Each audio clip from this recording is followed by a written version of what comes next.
Hello students, welcome to Global Online. This is Ankita Sood. So NTA UGC NET और set paper 1 के best preparation के लिए higher education system unit के top 20 expected MCQs आज हम discuss करने वाले हैं। ये क्वेश्चन स्टूडेंट्स ऐसे हैं जो कि जरूर अपकमिंग एग्जामिनेशन में आपको एज इट इज देखने को मिलेंगे। इसीलिए आज की सेशन में हर एक क्वेश्चन के साथ आपको कुछ इंपॉर्टेंट ट्रिक्स और डिटेल्ड एक्सप्लेनेशन भी मैं देने वाली हूं ताकि आपके सारे कॉन्सेप्ट्स क्लियर हो जाएं। फर्स्ट क्वेश्चन है Takshashila is an important archaeological site and UNESCO declared it to a world heritage site in the year what. So Takshashila ancient Indian university है जो कि बुद्धिस्ट एजुकेशन के लिए बहुत ही ज्यादा फेमस थी। इस यूनिवर्सिटी को अब एज एन यूनिवर्सिटी तो कंसिडर नहीं किया जाता, ये यूनेस्को के द्वारा वर्ल्ड हेरिटेज साइट कंसिडर कर दी गई है। कौन से ईयर में ये डिक्लेरेशन हुआ था, इस एग्जाम में इस क्वेश्चन में पूछा गया है। अब देखो स्टूडेंट्स, ऑप्शंस है 1980, 90, 92 और 78। सो इसका करेक्ट आंसर बताने से पहले आपको ये भी बता देती हूँ कि तक्षशिला के साथ साथ नालंदा यूनिवर्सिटी को भी यूनेस्को ने वर्ल्ड हेरिटेज साइट बना दिया था एंड ये question as it is exam में आएगा। इसको 2009 में डिक्लेयर किया गया था एंड तक्षशिला को 1980 में वर्ल्ड हेरिटेज साइट डिक्लेयर कर दिया गया था।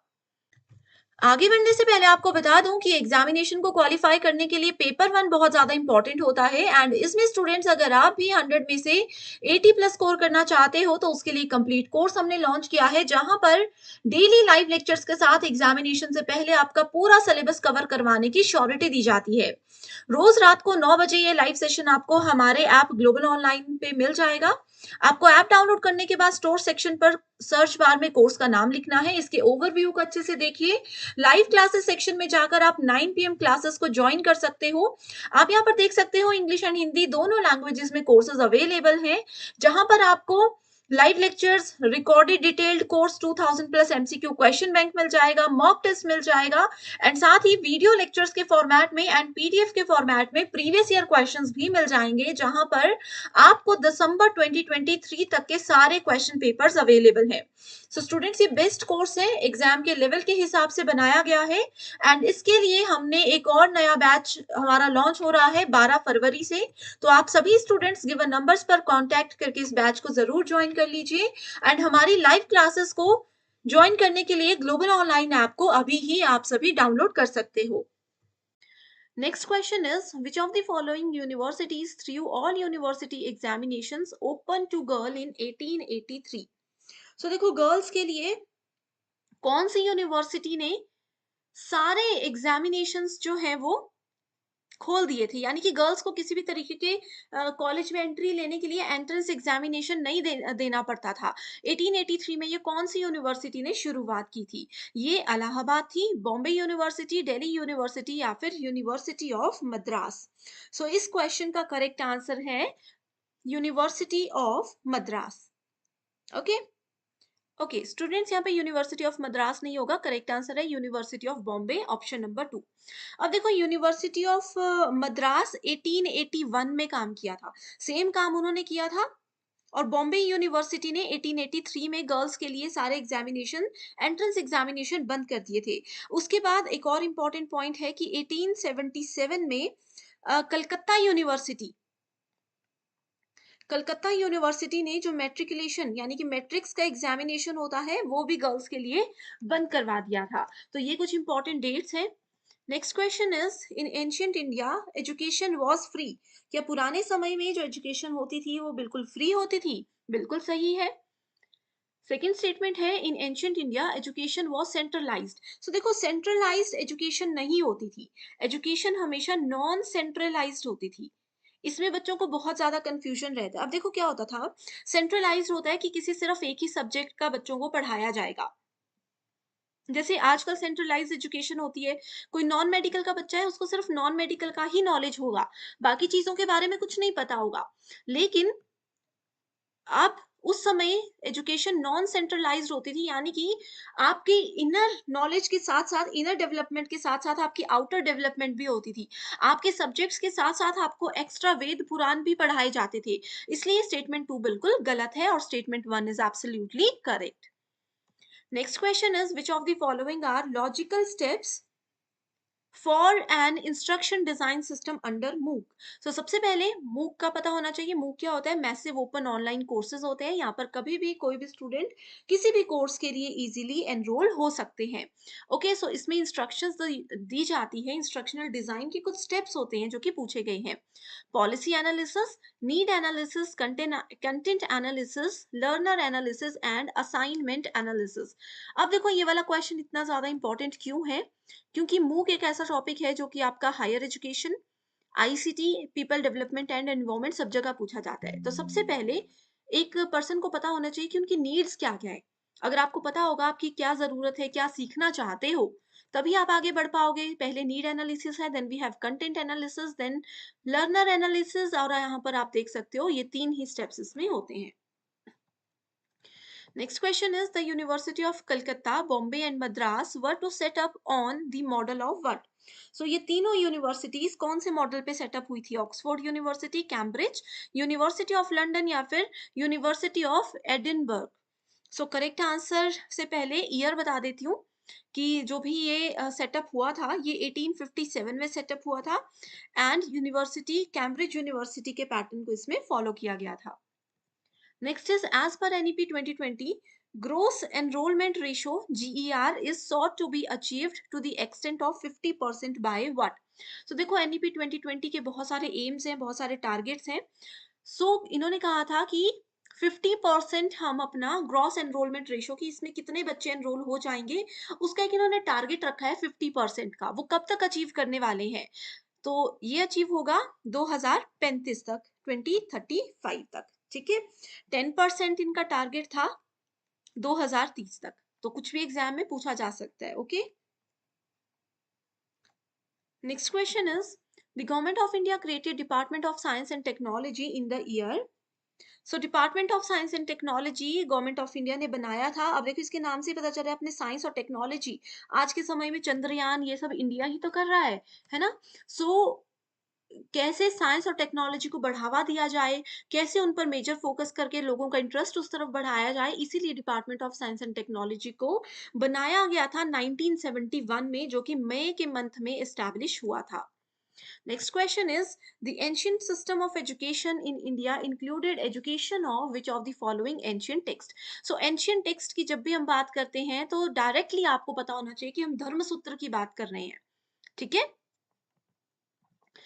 next question is, according to NEP 2020, India will be promoted as global study destination, providing premium education at affordable cost, thereby helping to restore its role as what?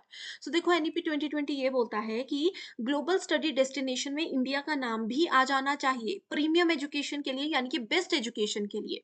ठीक है, and इसका जो भी affordable cost है वो सब government लेने को तैयार है। एंड इसमें इसका रोल क्या होगा?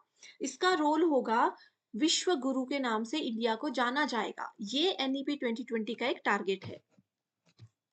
अगला क्वेश्चन है, who among the following founded the imperial library which he wanted to see as a future Bodleian library और British museum of the east. ठीक है, ये क्वेश्चन इतना ज्यादा इंपॉर्टेंट नहीं है, बस उसको देख लीजिए। करेक्ट आंसर है लॉर्ड कर्जन।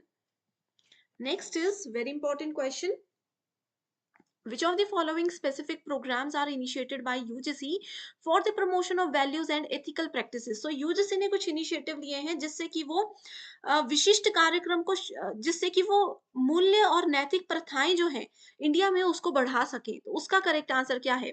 ऑप्शंस आर जीवन कौशल, सेकंड इज दीक्षारंभ, विश्व भारत, गुरु दक्षता, विश्व दर्शन। जीवन कौशल भी है, then we have Deeksharambh and last is Guru Dakshta. ये 3 चीजें हैं बहुत इंपॉर्टेंट। ठीक है, नैतिकताओं के बारे में बच्चों को जो सिखाया जाएगा वो इन्हीं की मदद से सिखाया जाएगा, ऐसा यूजीसी ने डिसाइड किया है। Next is what is the full form of NCIVE? So इस तरीके के फुल फॉर्म्स आपको डायरेक्टली पता होनी चाहिए। It stands for national committee for the integration of vocational education. Vocational education क्या बोलती है कि अपना जो डेली के सब्जेक्ट्स हैं, medical, non medical, whatever the subjects we have, उनके अलावा हमें वोकेशनल एजुकेशन यानी कि एक्स्ट्रा जो आपके इंटरेस्ट के सब्जेक्ट्स है, जैसे वोकेशनल में आपको कंप्यूटर्स हो सकता है, अगर जिन स्टूडेंट्स को आगे वेब डिजाइनिंग में जाना है, जिन लोगों को मैकेनिकल साइड इंटरेस्ट है उनको मैकेनिकल इंजीनियरिंग के बेसिक्स, जिनको नर्सिंग में जाना है उनके नर्सिंग के बेसिक्स सिखाए जाते हैं। तो इसीलिए वोकेशनल एजुकेशन जरूरी है एंड इसके लिए कमेटी बनाई गई है, that is called national committee for the integration of vocational education. Her government school में ये अभी प्रोग्राम रन हो रहा है बहुत सालों से। Which of the following are the state universities of India? Very important question. State, center और जितने भी प्राइवेट पब्लिक यूनिवर्सिटीज हैं नाम इनके याद रख लीजिए। स्टेट यूनिवर्सिटीज में सबसे पहला नाम जो आता ही है वो है सरदार पटेल यूनिवर्सिटी गुजरात, दूसरा है आचार्य नागार्जुना यूनिवर्सिटी आंध्र प्रदेश और तीसरा है गुवाहाटी यूनिवर्सिटी आसाम। ये तीन नाम स्टेट के नाम पर बहुत ही ज्यादा फेमस हैं। देखो ये करेक्ट आंसर इजीली आपको मिल गया। ओके, यही क्वेश्चन बार बार आता है। अब होमवर्क क्वेश्चन ये देती हूँ कि बताइए Nagaland university and Sikkim university ये स्टेट है सेंटर है, कौन सी यूनिवर्सिटीज की कैटेगरी में आती है? एग्जाम में यही क्वेश्चन आएगा, देख लेना। Okay, next is which of the following are included among the institutes of agricultural research? Agricultural research के इंस्टीट्यूट में कौन कौन से आते हैं नाम? ये आते हैं Indian council of agricultural research, Indian institute of food technology and Indian dairy research institution. यहाँ पर किसी भी तरीके की एग्रीकल्चरल मार्केटिंग के बारे में नहीं है, ठीक है, बाकी ऑप्शंस बहुत इजी थे। According to NEP 2020, the first vertical of Higher Education Commission of India will be the, so इनके हिसाब से एजुकेशन को बेहतर बनाने के लिए सबसे पहला वर्टिकल क्या होना चाहिए? ये होना चाहिए नेशनल एजुकेशन रेगुलेटरी काउंसिल, कि नेशनल लेवल की एजुकेशन जो है उसको रेगुलेट, उसको शुरू कैसे किया जाए, इन सब चीजों का प्लान करना। Okay, so NHERC is the correct answer. दूसरी शिफ्ट में ये क्वेश्चन ऐसे पूछा गया था कि नेशनल एजुकेशन रेगुलेटरी काउंसिल जो है ये किस कमीशन के द्वारा NEP के अंडर डिक्लेयर की गई थी? तो आपका आंसर होना चाहिए हायर एजुकेशन कमीशन के अंदर, ठीक है। Next is Zhuangzhang visited India and became student of Takshashila university. तो क्या ये सही है? बिल्कुल ठीक है, ये बिल्कुल गलत है क्योंकि Zhuangzhang तक्षशिला यूनिवर्सिटी के स्टूडेंट नहीं थे। Zhuangzhang visited India and became student of योग शास्त्र, ये ऑप्शन बिल्कुल सही है। वो तक्षशिला में नहीं पढ़े थे, वो योग शास्त्र के स्टूडेंट थे, ठीक है। So correct answer is option number 4। NITI Aayog, very interesting and very important topic. So NITI Aayog is neither a constitutional nor statutory body. बिल्कुल सही है, ना ये कॉन्स्टिट्यूशनल है ना स्टैट्यूटरी बॉडी है। ये कौन सी बॉडी है? ये प्लानिंग कमीशन। देखो पहले हमारे पास एक प्लानिंग कमीशन होता था, बताइए कौन से ईयर में प्लानिंग कमीशन को बंद कर दिया गया, खत्म कर दिया गया? प्लानिंग कमीशन होता था उसको बंद कर दिया गया और उसी साल कुछ ही समय में नीति आयोग को चालू कर दिया गया। तो नीति आयोग भी प्लान करता है, लेकिन ना ये स्टैट्यूटरी बॉडी है ना ही कॉन्स्टिट्यूशनल है। ओके, अगला स्टेटमेंट है नीति Aayog is a policy think tank of government of India. तो ये थिंक टैंक है, ये हेल्प करता है सिर्फ सोचने में, डिसीजन लेने में, आगे उस पर कैसे काम करना है ये उनकी रिस्पॉन्सिबिलिटी नहीं होती। So correct answer is option number 1, both the statements are true. Next is IGNOU hosts secretariats of the SAARC consortium on open and distance learning, जिसको सैकोडिल कहा जाता है, and the global mega university network initially supported by. सो ये दो initiative की बात की गई है, SACODiL and global mega university network. इन दोनों को सपोर्ट किसने किया था? इन दोनों को यूनेस्को ने सपोर्ट किया था एंड होस्ट किया था इग्नू ने। तो ये क्वेश्चन भी एज इट इज गोल गोल करके पूछा गया है 2 से 3 बार। Next is what is the full form of समन्वय?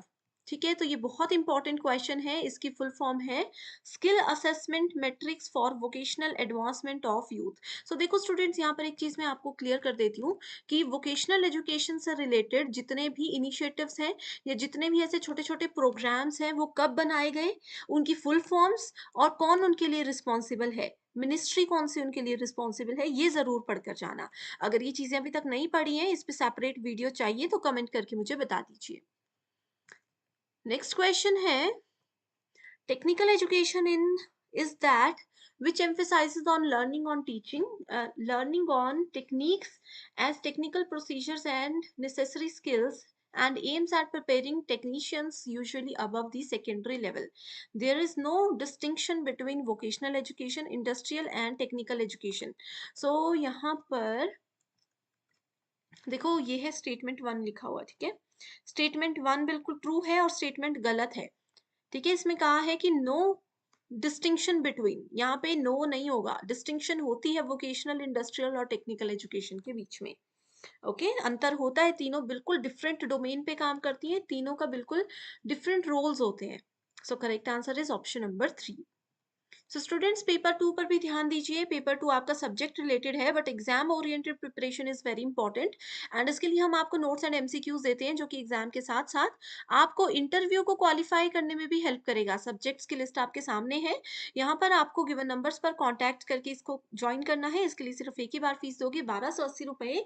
मैं आपको श्योरिटी देती हूँ कि जब तक आपका एग्जाम, इंटरव्यू ये सब क्वालिफाई होकर आपकी सरकारी नौकरी नहीं लग जाती, तब तक आप इसका बेनिफिट उठा सकते हो। सिर्फ एक ही बार आपको इसकी फीस देनी है। So thank you so much everyone for watching this video and I wish you all the very best.